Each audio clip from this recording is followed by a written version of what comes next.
Hoy vamos a descubrir cómo los miles de millones de bacterias que viven en nuestro cuerpo influyen en nuestra salud física y mental.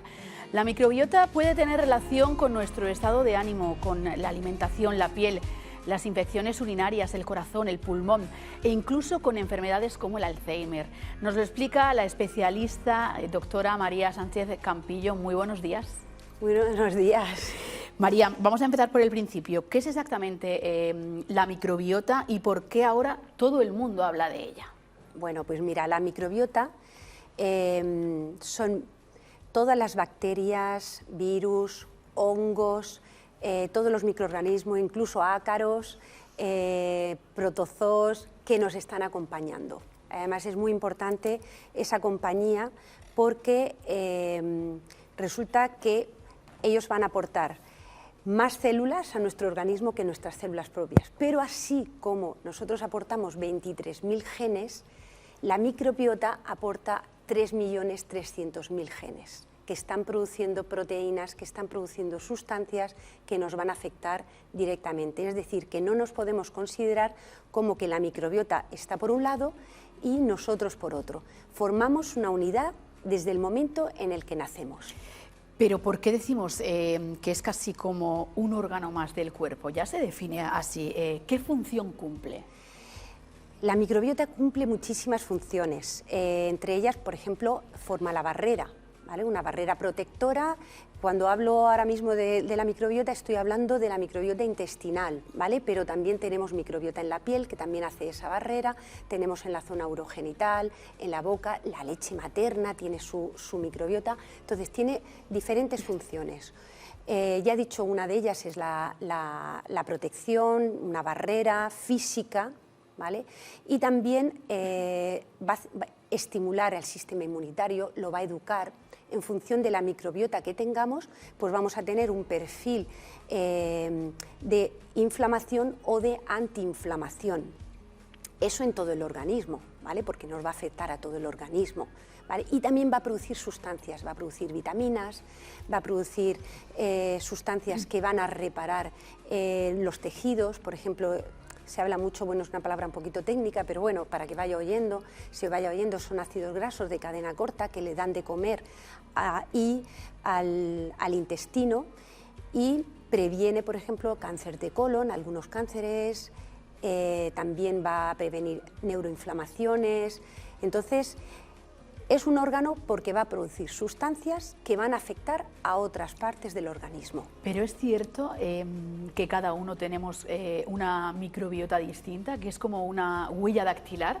¿De qué depende? Efectivamente, cada persona va a tener una huella dactilar y va a depender de lo que estemos abonando, ¿vale? ¿De qué comen esas bacterias? Las bacterias comen de lo que nosotros les echemos de comer. Si nosotros tenemos una dieta basada en vegetales, por ejemplo, en frutas, verduras, proteínas de origen vegetal, pues vamos a tener un perfil de microbiota que nos va a proteger, ¿vale? Que va a cumplir mucho mejor sus funciones. Sin embargo, si tenemos una dieta más descompensada, más grasa, más rica en carnes rojas, ultraprocesados, en dulces, vamos a tener un perfil de microbiota, vamos a tener otro tipo de bacterias, porque estamos abonando otras bacterias. Y entonces pues vamos a tener un perfil más proinflamatorio que nos va a afectar al resto del organismo. Dícese piel, dícese cerebro, dícese corazón. Y dícese también alimentación, porque ¿cómo pueden nuestros microbios influir en nuestro apetito, en lo que comemos e incluso en trastornos como la anorexia o la bulimia, porque influye también?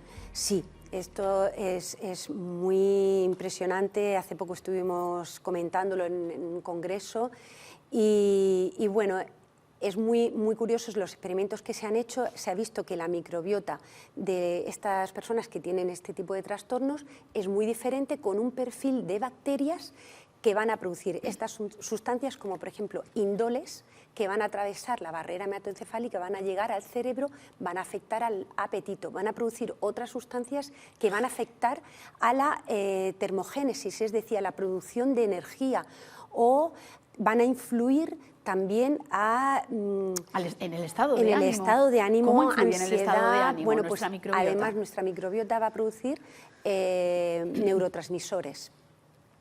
Producen GABA, producen serotonina, producen noradrenalina, producen una serie de neurotransmisores. Y esas se conectan a través del nervio vago, se van a conectar con el cerebro. Pero también ahora se ha descubierto que hay una conexión directa con las neuronas, directa, no por sus metabolitos, sino directamente. Vamos a hablar también. Y eso es muy chocante. Entonces, eso que generamos, esas sustancias como GABA, los compuestos que decías, a través de la alimentación, hacemos que nuestra microbiota funcione mejor y pueda producir eso sin necesidad de ingerir fármacos. Por supuesto. Por supuesto, nosotros eso lo estamos observando, que tenemos casos que hemos podido modular esa microbiota y casos que llevaban a lo mejor 25 años con una cantidad de fármacos impresionantes, pues poco a poco pues se van como bajando dosis, incluso eliminando. Por eso es muy importante lo que son los equipos multidisciplinares, ¿vale? Porque cuando hay un problema de salud mental, pues está bien que esté el psicólogo, esté el psiquiatra, pero bueno, ahora hemos visto que la microbiota también tiene un papel crucial en este tipo de enfermedades hiperdemostradas. María, vamos. Si seguimos hablando con la doctora María Sánchez Campillo, decíamos la influencia de la microbiota en nuestro estado de ánimo, pero no sé si es pronto, pero se está investigando si mejora la microbiota, la mejora de la microbiota podría ayudar a los trastornos de la conducta alimentaria. No sé si es pronto para afirmar esto. Sí, ya hay varias intervenciones que se han hecho, hay metaanálisis que demuestran que determinadas... O sea, cuando digo intervenciones es por supuesto la base, que es la alimentación, los hábitos de vida, pero también con lo que llamamos un probiótico psicobiótico, que va dirigido a producir esos neurotransmisores y que van a bajar la ansiedad, o sea, quiere decir que ya se están haciendo intervenciones de este tipo y eso ya es un presente. María, microbiota y cerebro, ¿qué relación tiene con las enfermedades degenerativas como el Alzheimer? Bien, hay que entender que, por ejemplo, la microbiota intestinal, cuando tiene un perfil proinflamatorio, se va a producir una cosa que se llama hiperpermeabilidad intestinal. Es decir, que el intestino tiene que estar bien selladito, la piel, el epitelio intestinal tiene que estar muy bien sellado para que no pasen toxinas, para que no pasen bacterias, para que no pasen virus, etc. Cuando hay un perfil proinflamatorio, se desmembra ese intestino y entonces pasan sustancias que pueden llegar a la barrera hematoencefálica. Cuando hay una hiperpermeabilidad intestinal, también hay una hiperpermeabilidad de la barrera que protege nuestras neuronas. ¿Y qué podemos hacer nosotros desde la alimentación para proteger ese eje intestino-cerebro? Bien, la base siempre va a ser una buena alimentación y unos buenos hábitos. Para nosotros, ¿qué es una buena alimentación? Para nosotros el modelo es la dieta mediterránea, que además tiene estudios que avalan esta afirmación. ¿Y qué es la dieta mediterránea? Pues la base es un buen sueño, actividad física, contacto con la naturaleza, contactos sociales, comer a unas horas determinadas, una alimentación de cercanía, kilómetro cero, buenos guisos, y ya empezaríamos con las comidas: fruta, verdura, aceite de oliva virgen extra, granos. A veces personas que tienen una hiperpermeabilidad a lo mejor tienen que descansar un poquito del gluten, pero no es para toda la población esta afirmación. Legumbres, o sea, una de las propuestas es prácticamente comer legumbres casi todos los días, frutos secos también todos los días, y ya menos los alimentos de origen animal, ¿vale? Pero sí tendría... En menor cantidad, tanto carne como pescado. Pero de elegir nos iríamos sobre todo al pescado y a los huevos. Y la carne, pues la dejaríamos 2 veces a la semana, ¿vale? Porque el exceso de consumo de carne produce unas sustancias que se llamamos TMAO y cuando se oxidan afecta directamente al corazón. Ahí voy a preguntarle, ¿qué tiene que ver la microbiota con nuestra salud cardiovascular? Pues efectivamente ese perfil, si nosotros estamos abonando esas bacterias que son que les gusta comer carne, le llamamos proteolíticas, por eso hay que tener mucho cuidado con el exceso de proteína, hay que tomar la proteína necesaria, no de más, porque si no estamos abonando bacterias que fermentan o putrefactan esas proteínas y entonces nos van a regalar un metabolito, ¿vale? El trimetilamina, que va a pasar a sangre y cuando se oxida tiene un efecto muy pernicioso sobre ese corazón. Sobre ese corazón y también sobre los pulmones. Sí, los pulmones hay que tener en cuenta que tienen su propia microbiota.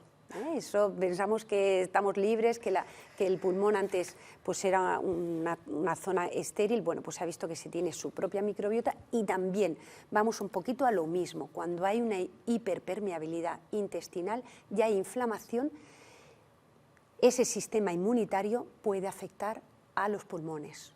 Pero cuando te digo los pulmones, asma, efectivamente, alergias y todo eso también viene mucho de la función que tiene la microbiota de lo que es la tolerancia, ¿vale? De educar al sistema inmunitario.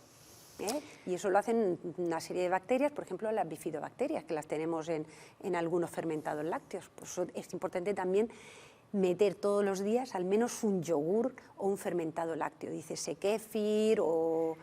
Cambiando nuestra dieta, ¿podemos modificar nuestra microbiota y prevenir infecciones, por ejemplo? ¿Mejorar el estado de nuestros pulmones, la salud de nuestro corazón? Sí, sí, esto es una afirmación tal y como tú la planteas, o sea, cambiando nuestra microbiota, o sea, es importante que tengamos ese concepto de qué estamos abonando, qué le estamos dando de comer a qué bacterias. Entonces, si nosotros queremos tener menos asma, menos inflamación, porque cada persona va a tener como un talón de Aquiles, hay personas pues, que tienen pues, la piel, hay otras personas la zona urogenital, bien, pero lo que nosotros tenemos que hacer es abonar unas buenas bacterias, que crezcan, porque van a comer de lo que nosotros comamos. ¿Sirven realmente los probióticos y en caso de que sirvan, cuáles nos recomienda? ¿Cuáles son? Vamos a ver, cuando se hace, claro, en el día a día, por ejemplo, en lo que es en los alimentos sí que se recomienda todos los días tomar un alimento fermentado que tenga esos probióticos. Si ya me estás preguntando por la pastillita, o sea, ya por el complejo, entonces es más específico. O sea, cuando nosotros hacemos una intervención, por supuesto es la base, pero yo trabajo en un concepto que se llama agricultura digestiva, ¿vale? Entonces, si tenemos un terreno que está hecho un desastre, pues lo primero que tenemos que hacer es limpiarlo, repararlo, abonarlo, hidratarlo, ¿vale? Y eso lo hacen una serie de bacterias, por ejemplo el Saccharomyces, que no va a colonizar, ¿vale? Pero sí que va a hacer esa función. Luego vamos a ir replantando y en función de si hay un problema de tipo urogenital, bueno, pues se han hecho unos estudios con un tipo de cepa específicas. No todas las cepas sirven para todo y además hay que hacerlas con, por supuesto, la base, los hábitos y después implantar. María, suena a ciencia ficción. Nos quedamos además sin tiempo, pero quería abordar esta cuestión con usted. Como decía, suena a ciencia ficción, pero ya se habla de un trasplante de microbiota fecal. Sí. ¿Sirve para el tratamiento también de otras enfermedades? Se ha visto, está avalado, por ejemplo, para cuando hay un Clostridium difficile, ¿vale? Que es muy difícil de erradicar, pero experimentos que se hayan hecho con ratoncitos que son libres de gérmenes y entonces se le hace trasplante, por ejemplo, hablando de anorexia, se ha hecho trasplante de heces de una cohorte con anoréxicas y con las control y los ratoncitos con esas heces desarrollan anorexia y se ha visto qué perfil de bacterias tienen, sobre todo clostridiales, bueno, una serie de qué metabolitos produce, qué sustancias produce y cómo afecta al genoma del cerebro. solamente por ese trasplante de heces. Sí, O sea, que fíjate lo importante que es. Antes de marcharnos, 3 consejos, 3 pautas para que cualquier persona pueda cuidar su microbiota. ¿Cuáles serían? Bueno, pues yogur todos los días. Si hay una intolerancia a la lactosa, pues entonces se puede tomar un yogur hecha a base de una bebida vegetal. Por supuesto, todos los días fruta y verdura y aceite de oliva. Y sueño, porque la microbiota también cambia del día a la noche.